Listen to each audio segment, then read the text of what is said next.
चा मोर्चा सक्सेसफुल ठरला की नाही हा नंतरचा आहे, पण आमची बोंब या बहिऱ्या असलेल्या अधिकाऱ्यांच्या कानापर्यंत आज पोहोचलेली आहे। आमचे सर्वच विभागाध्यक्ष, शहर कमिटी आणि पक्षाचे सर्व पदाधिकारी याने आक्रमकपणे तुर्बे असेल, कोपरीगाव असेल, सानपाडा असेल, इथले सगळे प्रश्न जे नागरिकांच्या रोजच्या जगण्याशी निगडीत आहे ते सगळे प्रश्न आज तीव्रतेने मांडलेत, आक्रमकपणे मांडलेले आहेत। काही प्रश्नांना तात्काळ त्यांनी रिस्पॉन्स दिलेला आहे की हे आज आणि उद्यापासूनच हे प्रश्न सुटायला मदत होईल।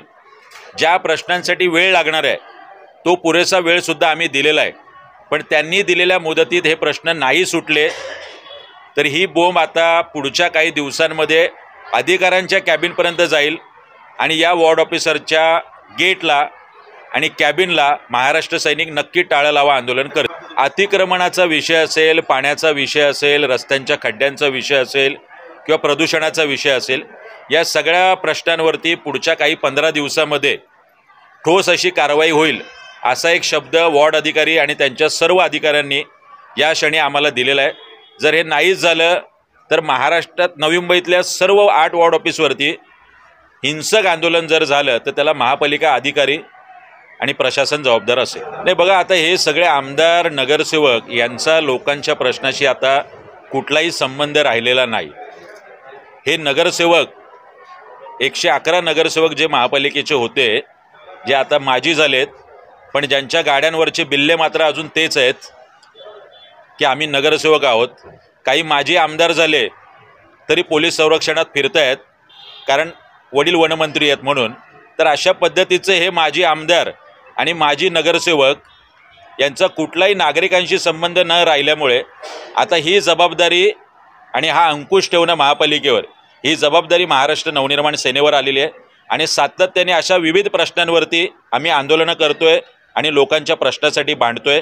सर्वसामान्य नवी मुंबईकरांनी सुद्धा आता तुमचे प्रश्न मांडणारा कोण आणि तुमच्या प्रश्नांच्या संदर्भात आपल्या घरातल्या भावाला, पुतण्याला, काकाला, मामाला आणि मुलाला फक्त कंत्राटं घ्यायची एवढंच काम इथल्या फक्त माजी नगरसेवकांचं राहिलेलं आहे। ते महाराष्ट्राचा कौशल्य रोजगार विभाग आहे की ज्याच्या माध्यमातूनच खाजगी आस्थापना असतील किंवा शासकीय आस्थापना असतील यांच्याकडूनच ह्या सगळ्या ठिकाणी नोकर भरती झाली पाहिजेत।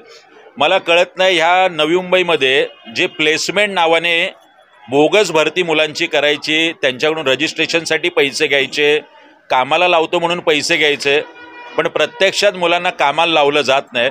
असं गणसोलीमध्ये डीटेक नावाची एक कंपनी आहे ज्याचं पांडे दोघं बंधू आहेत।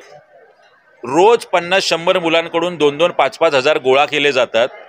असं महिन्याला लाखो आणि वर्षाला करोडो रुपये गोळा होतात, पण या मुलांना कुठलीही नोकरी लागत नाही। आम्ही विप्रो कंपनीत तुम्हाला कामाला लावतो, आम्ही ह्या कंपनीत तुम्हाला कामाला लावतो, त्या कंपनीशी यांचा कुठलाही टायअप नसतं।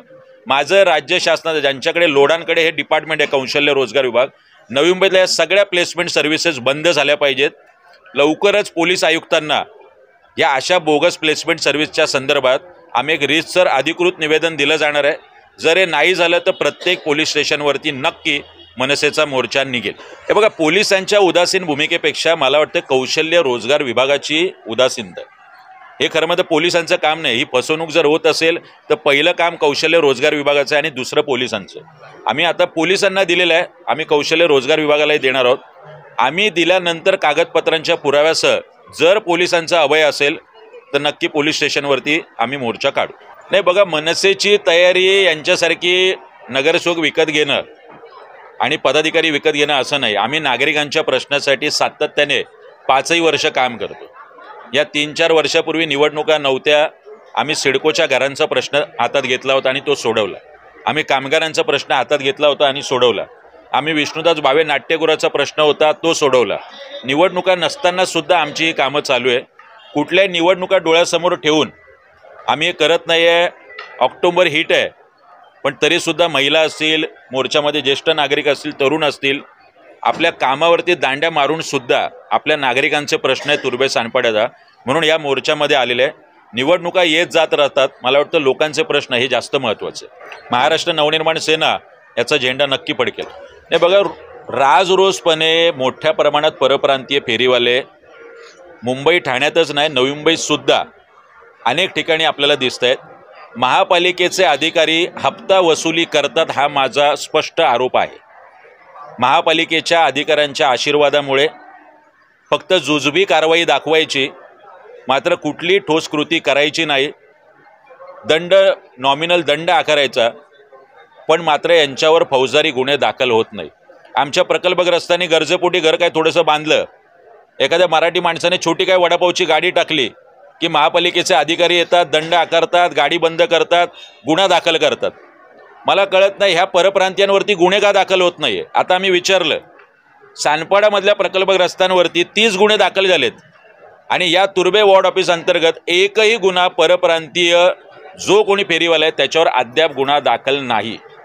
याचा अर्थ महापालिकेच्या अधिकाऱ्यांच्या आशीर्वादाने हे सुरू आहे. हे बंद झालं नाही. रस्त्यावरती या अधिकाऱ्यांना उठाबशा काढायला लावू.